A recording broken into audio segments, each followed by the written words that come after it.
I was initiated in Beta Gamma chapter back in the fall of 1976. So I've been in Alpha a long time. November the 20th is the exact date.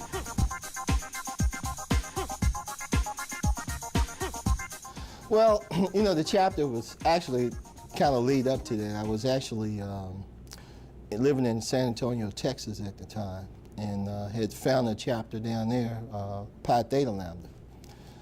And I called up to, knowing that I was moving back to the East Coast, I called to the membership director, Darryl Matthews, and asked him about chapters in the area. And he responded, he said, well, since you just chartered a chapter down in San Antonio, they could use some experience, and there's a new chapter looking at starting up.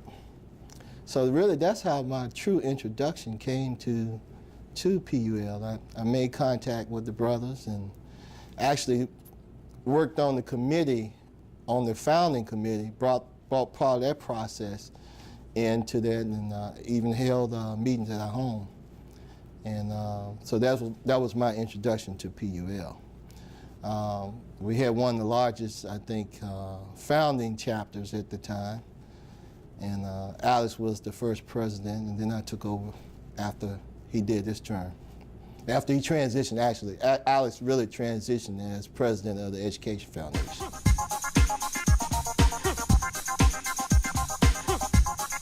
Well, be quite frank about that, I did not seek it. It was kind of presented to me. I think how it happened was Alex had done such a fantastic job in organizing and bringing the many brothers from all the different areas together. And we knew that they wanted to do the Education Foundation was going to take some leadership, and I think Alex transitioned there, and then they were searching for someone to take over as president.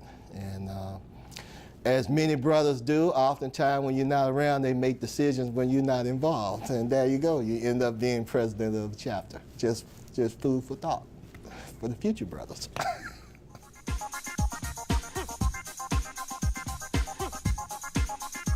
When you have a new chapter, you have to find brothers who are committed and search out their talents and try to put them in positions that can suit them. And I think the main focus of my tenure was putting the groundwork of Constitution in place. You know, I do remember we spent a lot of time in Constitution. Also, I had a lot of young brothers in Alpha who never served positions before.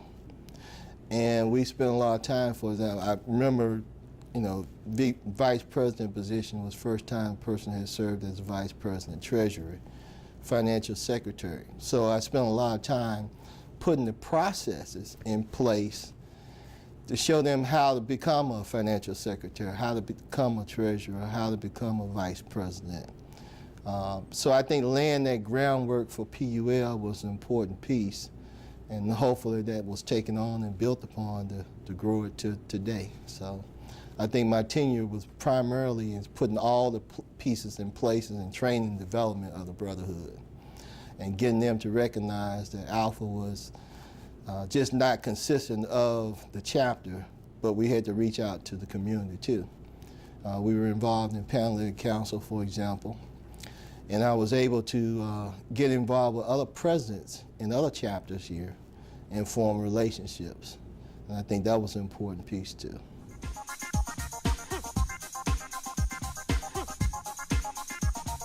Well, the goal really was organization of the chapter, development and training of the brothers, and then establishing the chapter in the community. And I guess if we had a theme, that would be probably more it. Once we had all the pieces in place, now let's reach out and make the contacts and establish PUL as a force in the community. So I think that's probably the direction that we went in. The greatest challenge of any president when it comes to alpha men, is control them. I mean, that's really the secret to being successful, is really getting people to buy in what you're trying to do. And you can take that in any form, whether it's in alpha, outside of alpha, and leadership roles. It's really getting people to buy in and believe in the direction that you want to go, that you see can happen, and then have them kind of utilize their talents to help us get us there. So I think the biggest challenge was really to get them committed and then control them in terms of not try to control them and tell them what to do, but control in terms of focus their energy on the success of the mission.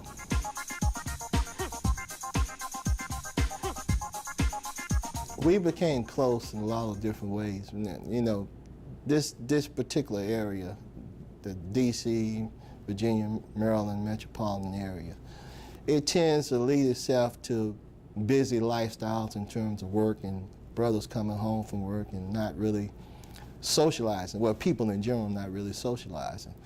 But PUL became kind of a central force. I had to lean on our first president, Brother Alice Bailey. I think is a credit to that, because many of the brothers found their way to Brother Bailey's home after meetings. We used to hang out there, and I guess that's where the brotherhood really became connected. People got to know each other, and I think that's a big part of when you have so many brothers, especially, you know, I believe the number was 61. That may be right or wrong, maybe off by one or two numbers, but I believe 61 was the founding amount. And when you have that many people from diverse backgrounds, it's easy to see some separation. It's easy to see, you know, people go their own way.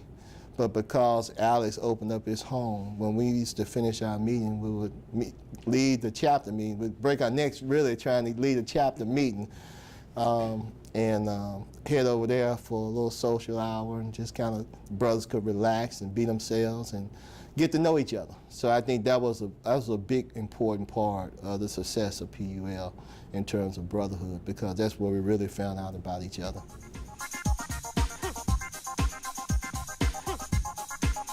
Well, one of the things that you have to be as a leader is understand what the mission is, and then get buy-in of the brothers to help you accomplish that mission. Listen to the brothers. Sometimes, you know, as leaders, we get so caught up in the minutiae of things that we can kind of lose focus. Don't lose focus. Understand where you want to take the chapter to the next level. Get the right people to surround you, to buy in, and then turn them loose and let them do what they can do. I think sometimes we try to hold on and micromanage. I've never been that type of leader, I don't think. You can ask some people in my administration, they may think otherwise, but really I think a good leader is one that can kind of set the tone, then allow people to do their jobs and be there for them if they have questions, or if they're getting kind of, like we used to say, cattle heading out west, and one may kind of stray, kind of rope them in a little bit, keep them moving west direction. But just allow them to do what they're supposed to do, and you'll be pleasantly surprised.